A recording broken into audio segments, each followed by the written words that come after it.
Hey friends, I hope you're doing awesome because today we are going to get into the nitty gritty of gear in Godforge. And if you're just as excited for Godforge as I am, you're in the right place, so let's jump in. Alright, so gear in Godforge. This is going to be separated from weapons in Godforge because they're two different systems. They have similarities and overlap, but they're not the same. So we're gonna do two videos so that way this one's not too long, and obviously whenever beta or the actual release comes out, we're gonna go in way more detail, but this is just the overview of what we have seen so far from Fateless with some of my own conjecture and my thoughts and opinions on how it's gonna work. So let's go ahead and get into this. Number one, the core structure, how it works if you don't know how gear works in these types of games. So you have your characters, obviously, and then you have your gear, and in Godforge, it's going to be 6 pieces of gear and a weapon. The weapon, like I said, different video, but the 6 pieces of gear is going to be what you're equipping your heroes with. These pieces of armor have 3 aspects. They have multiple aspects, but they have 3 that we're going to cover named right here that are unique. So flawless is the item quality, so it's how good the base stats of the item are. So the higher, so flawless is, I'm guessing, the highest quality. So the higher the better. So flawless is going to be what you're seeking out. Next is the hero type affinity. So the Nightweave is the example that we have here. So they are able to equip to and better used for certain types of heroes. I'm assuming either Slayer or Invoker, whatever it may be, whatever class, it's going to be more effective and maybe only equipable by those specific classes of characters. And then you have the set name, which this is Gauntlets of the Wolf. Of the Wolf is the important part. So it looks like that this of the Wolf is going to apply this specific set ability, passive ability. So at 2 of 6, you're going to gain 5% attack at the start of each wave. So that means if you have 2 of the wolf items of armor equipped, you're going to get this passive. And there's another one where we'll get to in a second. So then you also have your type. So this is a legendary piece, and you can see based off of I believe it's the symbol and the coloring. I don't see anything that says legendary, but we'll see. It looks like you can lock it and store it. Then you have the main stat, which different pieces of armor are going to have different main stats as an option. And then you have the substats, which will increase as you enhance this item. And then you have your attunement as well, which we'll get in a moment. And you can see from this in-game screenshot of Godforge, you can see how the stats are being affected by the gear, how it would be affected. It's interesting because the speed is going to go down if you equip this, even though there's nothing equipped. That's very interesting. I think that's an error, but just to show it. But we shall see. So my thoughts so far is I really like this aspect of the flawless Nightweave and of the wolf set. So the sets are normal. That's a normal thing. Flawless is normal in some. I believe it's in Watcher of Realms. The Nightweave is my biggest concern and also my biggest excitement. There's supposed to be, I'll get into this more in a second, but there's supposed to be 22 sets on launch of gear, of the wolf being one of them, if that's an actual set. It could just be a placeholder, but of the wolf being one set of the 22. I'm curious if different sets are going to have different types. So all of the wolf sets, all wolf sets are Nightweave, or if there's going to be wolf sets that are Nightweave or Ironclad or whatever it may be. That's just me coming up with stuff. We don't know how that's going to work just yet. And likewise, we don't know what classes or characters can equip what type of types. So can King Arthur actually equip a Nightweave? If so, why? Can he also equip Ironclad? That's made up. Ironclad armor as well. Is that an option? how many options will each character have? Because if there's 22 sets, that's a lot. But if the character only has access to 5, that's not really a lot. So we'll have to see how that plays out whenever beta and release comes along. But second is equip and enhance.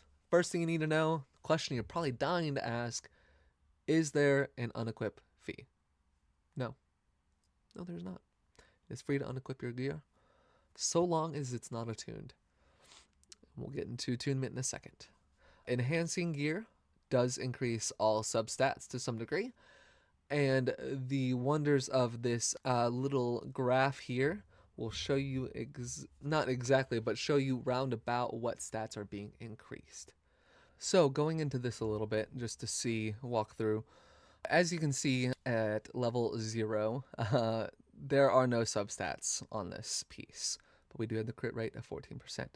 As we level it up to this one is being level 4, you can see that there are now all of these stats.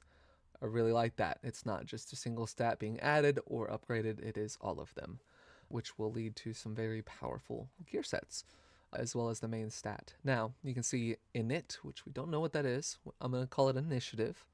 That starts off at a 1, speed at a 2, and the others at those numbers. Next, at level 12, they skipped 8, which is typically the next threshold, but level 12, you can see accuracy is increased a lot, so you can pretty much guarantee that that's going to be the number 1 stat on this piece. However, the speed and initiative, as we saw a little bit different here, are now equal. So that's showing you that at this point, I'm going to increase this and it might get more speed, but it shows that it's equal. It might not be worth it if you're trying to max out your speed stat to push this gear any further up to the more expensive 16. And that's why I like this system, because it shows you exactly what, not exactly, but you can deduce exactly what you're getting into. And as you see, yeah, maybe if I was trying to max out my speed stat, probably wasn't the best to level it up to 16, because that initiative went up higher than it. But accuracy, that's what you're going for. It's a pretty good one. So it's very reminiscent of, I believe, if I'm recalling correctly, I need to double check, but Watcher of Realms does something similar to this as well. So I really like that aspect. It lets us know pretty early on what the main stat's going to be, and it might be different for every piece. They might all be equal. We don't know, but typically there is one that is more prevalent than others. So we'll have to wait and see how it actually plays out. But I do like it. Unequipping is free, which is awesome. After we've already invested so much into these pieces, then you have to pay to unequip it. That's just a little bit too much. There are going to be the 5 rarities as well: legendary, epic, rare, uncommon, common. So next is filtering and quality of life. Advanced filtering, it's just a tiny thing. They're going to have a lot of ways for you to search up gear. So I'm assuming that means we're going to have a lot of gear, or the ability to hold a lot of gear. And the main thing from this aspect is the auto-equip feature, which is not in things like Raid. It is something that they're wanting to put in to just get you started with your gear. So you don't have to go and look up a guide or anything like that. You just hit auto-equip and it'll equip the best gear for your character. It's not going to be the absolute best. It's not going to min-max for you or anything like that. That's what Simon said.